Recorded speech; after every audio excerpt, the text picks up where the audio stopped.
Ooh, this movie sounded spooky, and it's getting to be that spooky time of year, so this should be a pretty decent watch. No!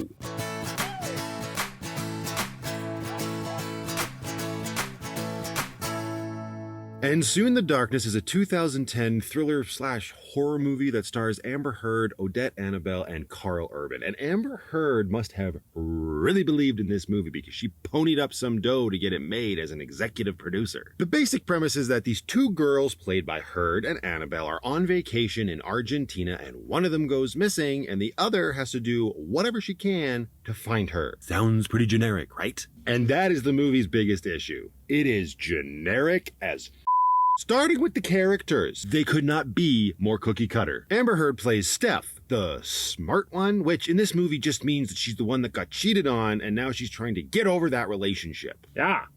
Bike tour through Argentina. Seems a little excessive. Just get a bottle of rum and call it a day. Worked for me a few times. Annable plays Ellie, and she is the polar opposite of Steph. She just wants to party and be a real obnoxious sort of human. You know, draw the attention of literally every sweaty dude in the bar. But she's also not likable, like at all. She's that typical entitled moron. She calls Luca, this gentleman that escorts the girls to their hotel room after they get checked in, a weirdo behind his back. Why? Because he said, "One key." What a brat. Sure, he looked grumpy and a little bit like a sourpuss, but that's probably because he's got to deal with people like you all day. Karl Urban pops in eventually as, oh wow, I do not remember his name.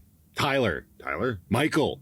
Nailed it. He plays this shady character that both of our leading ladies are immediately attracted to. Because obviously. And then he gets a bop around the movie just to provide some intrigue and suspicion. This movie also has some very well thought out dialogue. When the girls are getting checked in at the hotel, the woman behind the counter says, "You're only staying for one night, right?" To which Steph says, "Yes. Actually, we'll be leaving in the morning." No shit! That is, in fact, one night. You were supposed to be the smart one, Steph. The movie spends far too much time on Ellie dancing all sexy in the bar and slowly taking her shorts off to reveal her skimpy bikini. Sure, she's pretty to look at, but no, movie, I will not be swayed into caring about this idiot and her poor life choices. Oh look, she's the one that goes missing. How sad. What's actually kind of funny is that it's Odette Annable playing the entitled moron that actually gave the best performance in the movie. It's a stupid character with absolutely no redeeming qualities, but compared to Amber Heard and Karl Urban walking through this movie like zombies, what? Compared to them, she gave a outstanding performance. Yeah, those two came across very plain by comparison, almost like they couldn't be bothered to do any other emotion other than and the pacing is just weird. I wanted to say jarring, which I guess still works, but it's more weird than it is jarring because jarring just means you're like, oh, what was that? Whereas this, you're like, wait, huh? And you actually think about it. There's a scene, the girls, they're getting along fine. They've missed their bus, so they're trying to make the best of a bad situation.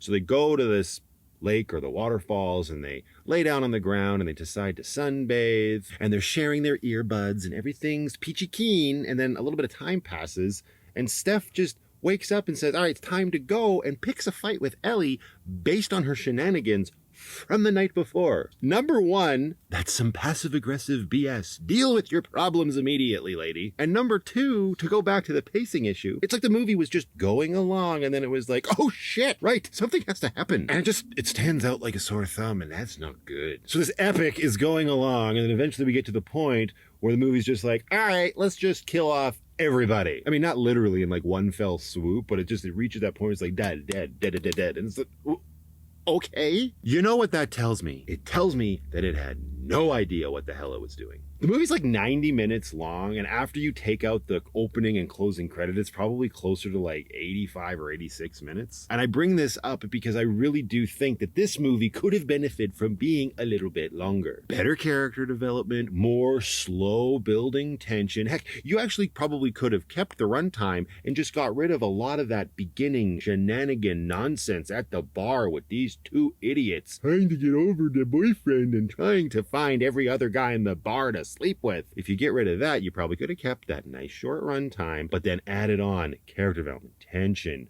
given us a reason to care about anything that's going to happen to these two. I think the fact that the movie really doesn't try to hide the fact who the villain is really played against it as well. Why would I suspect anyone else when you make it so obvious? It also tried to set itself up as being really edgy by having the opening scene of the movie be this really graphic torture scene. But ultimately, it's just a lot of screaming and really loud noises with zero shock value. And that was the most intense scene. Kinda sets a precedence. Ultimately, the movie just didn't seem to care about what it was doing, so I guess I shouldn't either.